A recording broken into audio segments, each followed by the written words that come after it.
Bagaimana Kemnaker memantau pembayaran THR tahun ini dan apa saja tindak lanjutnya? Kami akan bahas bersama juru bicara Kementerian Ketenagakerjaan Dita Indasari, bergabung juga Mirah Sumirat, Presiden Asosiasi Serikat Pekerja Indonesia. Selamat malam Mbak Dita, selamat malam Mbak Mirah. Malam Mbak Livi, selamat malam Mbak Dita. Selamat malam Mbak Vicky. Halo Mbak Mira. Saya ke Mbak Dita dulu ya Mbak Mirah ya. Mbak Dita, tahun lalu ada 1.558 aduan, ini koreksi saya kalau datanya salah. Ada 124 aduan yang kabarnya tidak dapat ditindaklanjuti karena persoalan data yang tidak terverifikasi. Denda bagi perusahaan tahun lalu diberlakukan seperti apa Mbak dan apa bedanya dengan skema sekarang?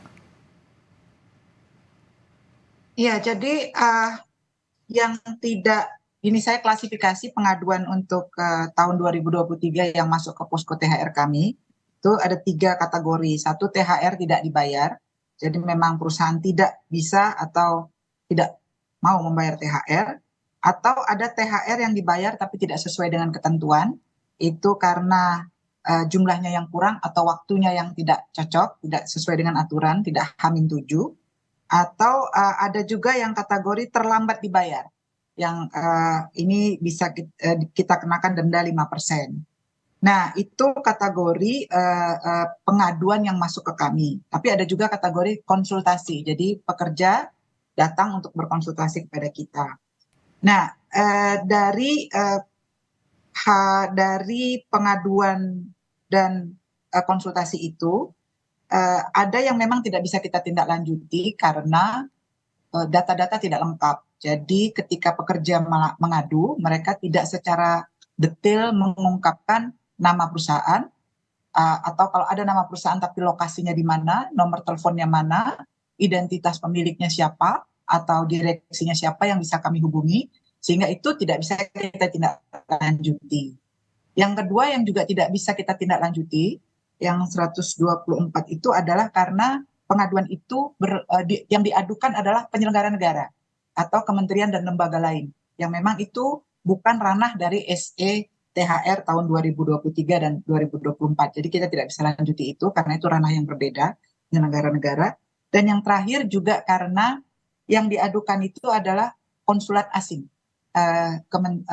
lembaga-lembaga yang beroperasi di level apa, asing, ya kedutaan atau institusi-institusi asing. Itu Oke. memang juga kita tidak bisa mengakses untuk menyelesaikan.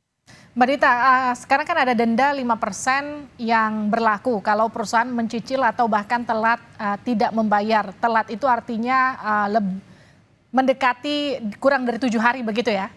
Bagaimana kalau perusahaan keuangan di dalam Iya, kesulitan, Mbak Dita? Apakah kemudian harus mengajukan perjanjian atau aturannya akan seperti apa? iya. Jadi perusahaan yang memang mengalami kesulitan keuangan, mereka bisa juga mendatangi posko THR Kemnaker ini. Jadi posko THR ini adalah posko yang didirikan bukan hanya untuk pekerja, meskipun tentu pengaduan terbesar 90% dari pekerja, tapi juga untuk pengusaha, khususnya menengah ke bawah yang memang tidak mampu.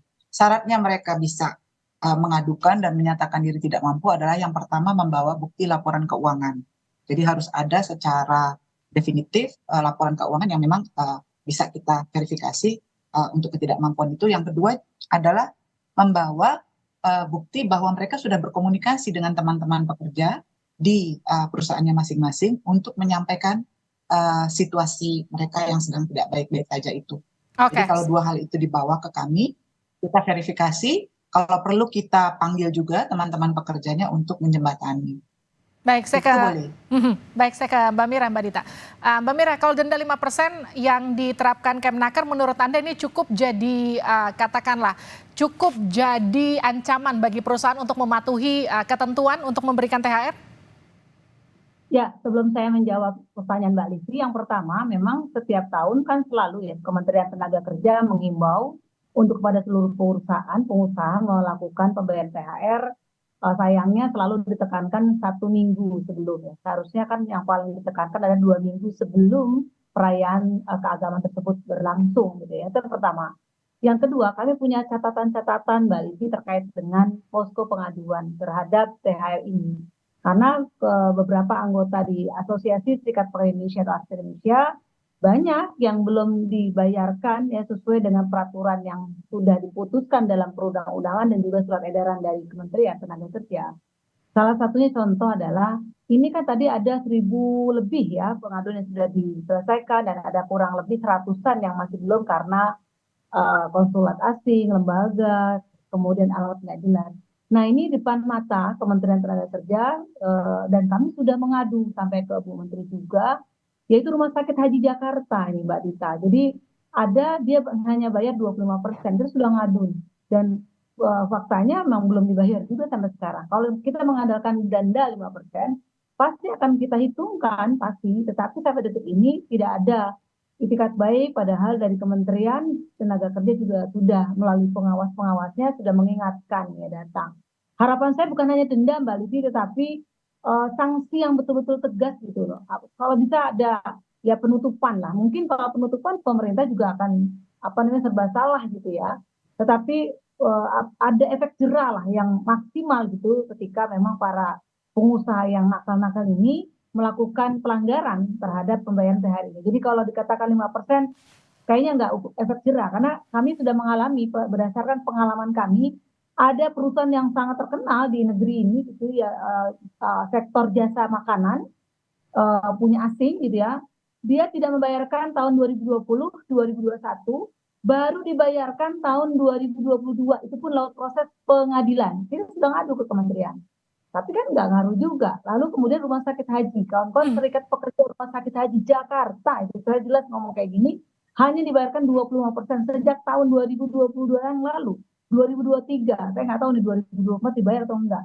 Kita udah ngadu juga, tapi lagi-lagi nggak ada juga pengaruhnya, nggak ada efeknya. Ini gimana? Makanya kami cukup prihatin. Belum lagi, apalagi sampai bergeser kepada keinginan untuk memberikan THR untuk para driver online dan kurir ya, saya kok malah pesimis gitu ya. Karena kenapa? Aspek ini juga punya Serikat Pekerja Platform Daring yang isinya 13 platform atau 13 perusahaan aplikator yang bergabung ke Aspek Indonesia. Dan ini mendapatkan Putus-putus. keluhan juga gitu ya Mbak Livi. Gimana nih? Petunjuk teknisnya juga kan belum ada dalam surat edaran itu. Jadi berbeda dengan kawan-kawan pekerja yang ada. Kita tanyakan ke Mbak Dita. Mbak Dita, kalau tadi temuannya Mbak Mira terkait dengan perusahaan-perusahaan yang tidak patuh soal THR itu seperti apa Mbak Dita nanti? Katakanlah tindakan tegasnya. Jadi tahun 2023 Mbak Mira, itu ada 7 perusahaan yang memang setelah kita periksa, kita verifikasi, itu kita anggap mampu tapi nggak mau. Jadi tidak ada goodwill. Mungkin salah satu dari yang Mbak Mira sebutkan itu ada ya, saya ada 7.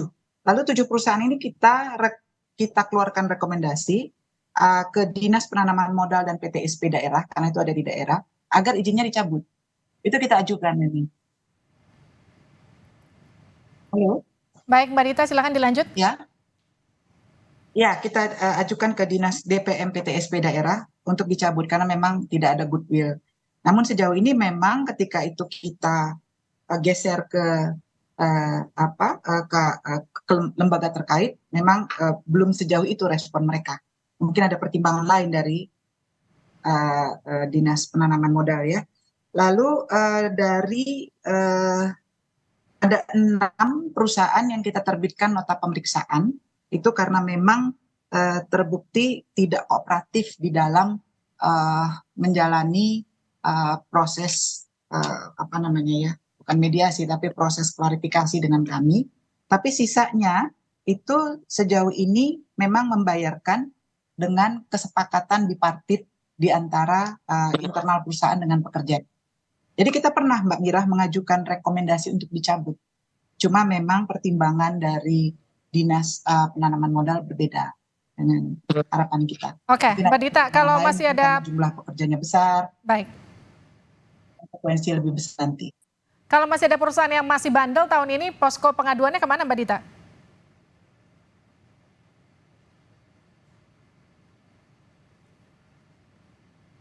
Putus-putus, saya nggak dengar. Mbak Dita, soal posko pengaduan untuk perusahaan-perusahaan yang masih bandel tahun ini kemana? Ya, posko pengaduan dengan surat edaran menteri itu, kita juga berharap gubernur dan bupati membuka posko pengaduan di dinas tenaga kerjanya masing-masing, supaya pemantauan dan sharing beban itu bisa lebih luas ya. Di Kemnaker tentu di kantor Kemnaker Pusat, Jalan Gatot Subroto nomor 51.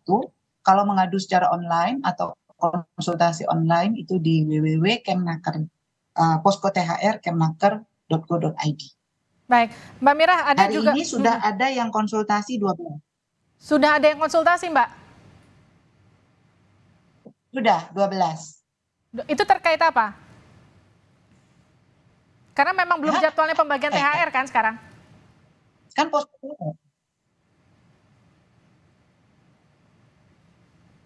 Ya, jadi mereka ingin tahu kalau saya statusnya PKWT, lalu hak saya atas THR berapa, bagaimana, kapan. Jadi lebih ke minta informasi dan penjelasan. Baik, pertanyaan yang sama untuk ke Mbak Mira. Mbak Mira, jadi apakah kemudian Anda dan juga kawan-kawan membuka posko, mengadvokasi para pengadu, kemudian mewadahi mereka untuk ke Kemnaker atau seperti apa, Mbak Mira? Ya, yang kalau dikatakan mengadvokasi, pasti kami mengadvokasi karena memang itu bagian tugas kewajiban kami sebagai federasi yang menaungi mereka. Jadi ternyata bukan hanya anggota yang berafiliasi kepada aspek, kami juga menerima kawan-kawan yang bukan anggota aspek dan akan kami sampaikan aspirasi mereka kepada kawan-kawan di Kementerian Tenaga Kerja termasuk di Mbak Dita. Itu yang pertama. Tetapi yang paling penting nih Mbak Dita dan juga kawan-kawan Kementerian Tenaga Kerja, Mbak Livi, persoalannya adalah ini perusahaan-perusahaan oknum pengusaha-pengusaha ini dia mem-PHK di jelang-jelang mau Ramadan, menjelang hari raya itu di PHK tuh. Dan kemudian pada saat di hari raya dia open rekrutmen kembali dengan status yang berbeda dengan kontrak dan outsourcing. Ini yang juga perlu dijadikan catatan sangat penting dari pemerintah dalam hal ini. Lalu yang kedua, bukan hanya di kawan-kawan yang tadi sektor jasa yang sampaikan, tapi ada juga kawan-kawan pekerja buruh yang juga mengalami sampai detik ini belum merasakan dibayarkan THR-nya gitu ya. Karena mereka dianggapnya masih kontrak itu Mbak Dita. Jadi kontrak ternyata mereka nggak dapat. Pada saat kontrak sudah mau habis di bulan Ramadan diselesaikan. Gitu. Jadi ini saya kira catatan-catatan penting yang harus segera dievaluasi. Dan saya sih berharap ya dari jumlah seratusan tadi yang belum tertangani seharusnya menjadi zero, menjadi nol gitu loh. Jangan sampai ada lagi persoalan-persoalan. Karena kami menunggu bukan sekedar untuk menggugurkan kewajiban nih bikin posko gitu ya. Artinya kawan-kawan ini justru pengen bagaimana pemerintah untuk menuntaskan bukan hanya posko yang dibuat. Gitu Mbak Livi. Baik, bagaimana Mbak Dita?